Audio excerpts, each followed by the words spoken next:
My name is Linda. I am a young woman who was constantly monitored by my parents, yet determined to carve out my own life. I can honestly say that the turning point of my life began the very moment I stepped into the courtroom that day. But when I opened the door, a heavy emptiness and tension weighed inside me, as if the weight of all those years had suddenly pressed down on my chest.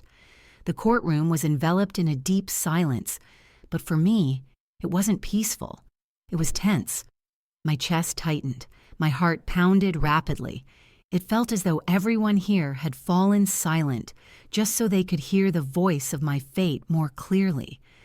The ticking of the wall clock behind the judge's bench was so clear I could hear every second.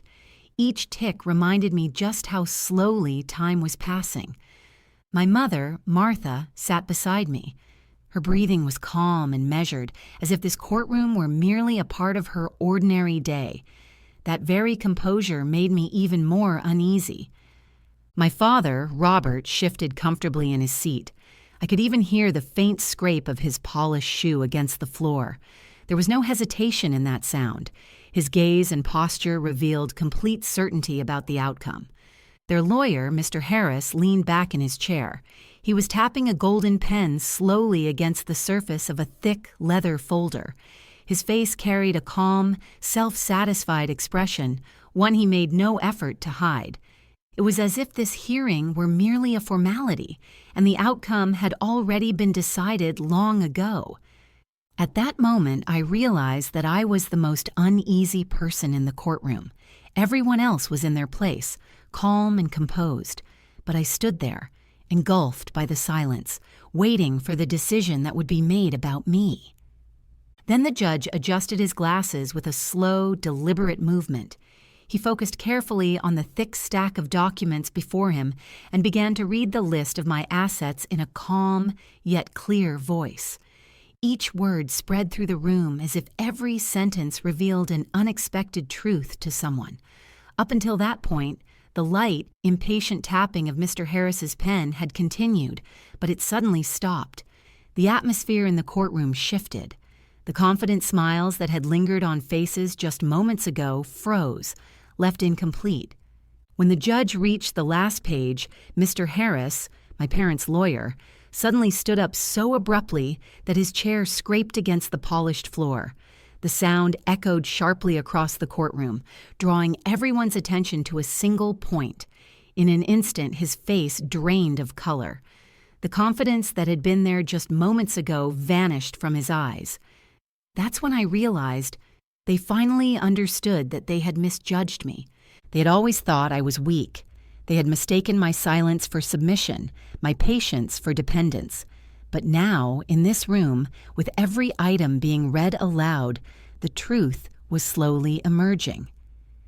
I had grown up in a household where love was not measured in words, but in obedience. My parents, Martha and Robert, never shouted, never raised their hands. They didn't need to. Their control worked in quieter, deeper ways. A raised eyebrow, a disappointed look, endless advice ending with, "That's just how the world works." They believed that authority was wisdom, and in return, unquestioning obedience was expected. My older brother, Ethan, had mastered this system better than anyone. He repeated my parents' thoughts word for word. Every step required their approval. Every decision consulted with them. He always behaved appropriately. In return, he received praise, support, and even his mistakes were met with understanding. The validation he received was endless. But I was different. I stayed silent, observed, and gathered everything within myself. And now, in the courtroom, in front of everyone, those who had ignored me for years were finally beginning to understand. Silence does not always mean weakness. I was never like them. I asked questions. I didn't settle for what I was told. I wanted explanations. I noticed the contradictions between what they said and what they did, and the moment I stopped accepting because I said so as an answer, everything changed. From that moment on, I became the problem. First, they called me stubborn, then difficult, later, irresponsible. Those labels clung to me like glue and followed me everywhere. At home, outside, in every discussion, the same mark was always there. When I started working after school, they said I was wasting my time. When I tried to save money, they claimed I didn't understand finances. When I said I wanted to move out and live on my own, they laughed openly. My father, Robert, would gently shake his head and repeat the same sentence every time: "Life will put you in your place." And I believed him, just not in the way he meant. At 20, with a small suitcase and a simple budget written on a piece of paper, I walked out of that house. I didn't leave in anger, not out of resentment either. I left because staying meant shrinking myself a little more every single day. Every morning, that house made it painfully clear that my independence unsettled them, perhaps even frightened them. The first years were brutally hard. I worked 2 jobs while finishing my education. I lived in a tiny apartment with thin walls, constant noise, and second-hand furniture. I counted every cent, recorded every expense. I gave up comfort and luxury, but I carried no resentment inside me. Because this life was my choice. I didn't learn discipline in comfort. I learned it through necessity. But the greatest lesson came from silence. Over time, I understood that not everything needs to be said. I stopped sharing my plans. I stopped explaining my decisions. I stopped seeking anyone's approval. Privacy slowly became my armor. My parents, especially my mother, Martha, believed I was struggling. In their eyes, it was only a matter of time. Eventually, I would fall, grow tired, and come back asking for help.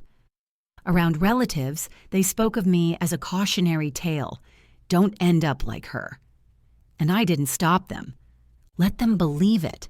Let them keep mistaking my silence for weakness. They never knew about the savings account I opened with my first real paycheck. They didn't know about the freelance work I quietly did at night, after everyone else had gone to sleep. They never saw how I spent months researching investments before taking my first step, how carefully I weighed the risks, and honestly, they didn't need to know. What mattered to me was that they didn't. It worked in my favor that they still saw me as naive, unprepared, someone who didn't understand the weight of real life. My grandmother, Eleanor, was different. She was the only person who truly saw me.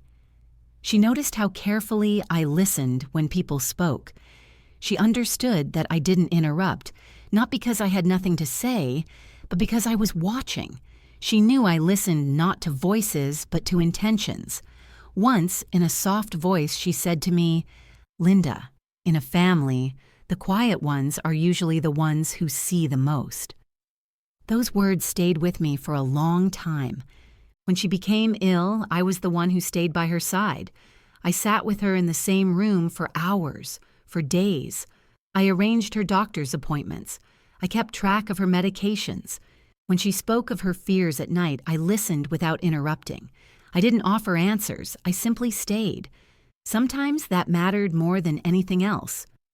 One afternoon, when her voice was weaker than a whisper, she looked at me and said something that changed everything. "They will fight over what I leave behind," she said, "and they will try to control you in order to get it." This wasn't a possibility. It wasn't a question. It was a warning. We didn't act hastily. We acted carefully. Everything was planned legally, clearly, and in a way that left no room for dispute. Long before she passed away, we worked with a lawyer to ensure her estate was protected, her wishes couldn't be twisted, and no one could later say, "That's not what she really meant." She trusted me. I didn't demand that trust. I earned it over time. And when she passed away, she left her inheritance to me, not to my parents, not to my brother, to me. When the will was read, a heavy silence fell over the room, the kind of silence where even breathing felt loud. My parents didn't look at me. They looked at each other. There were no questions in that glance, only calculation and shock. And in that moment, something chilling became clear to me. I was no longer just the family's difficult child.